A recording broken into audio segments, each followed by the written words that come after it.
وزیر اعظم عمران خان کا کہنا ہے کہ امن کے نوبل انعام کا حقدار نہیں، تاہم جو مسئلہ کشمیر کو حل کرے گا وہ نوبل انعام کا حقدار ہوگا۔ سماجی رابطے کی ویب سائٹ ٹویٹر پر وزیر اعظم عمران خان کا کہنا تھا کہ امن کے نوبل انعام کا حقدار نہیں، نوبل انعام کا حقدار وہ ہوگا جو مسئلہ کشمیر کو عوامی خواہشات کے مطابق حل کرے گا اور خطے کے لیے امن و ترقی کی راہیں ہموار کرے گا۔ وزیر اعظم عمران خان کے بھارتی پائلٹ کو واپس بھجوانے کے فیصلے نے لوگوں کو اتنا زیادہ متاثر کیا کہ دنیا بھر سے لوگوں نے انہیں نوبل انعام دینے کا مطالبہ کیا۔ عمران خان کی جانب سے بھارتی پائلٹ کو جذبہ خیر سگالی کے طور پر واپس بھجوانے کے اعلان کے بعد پاکستان میں عمران خان کے لیے امن کا نوبل انعام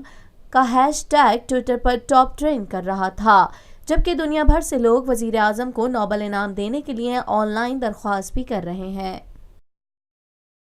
پاکستان میں پہلی مرتبہ حالات حاضرہ کے مختصر مگر جامع پروگرامز، خبروں، تبصروں کے علاوہ دیگر سماجی، تجارتی، ثقافتی، تفریحی، معلوماتی، مذہبی، تعلیمی، صحت اور بچوں کے پروگرامز صرف TNN TV پر۔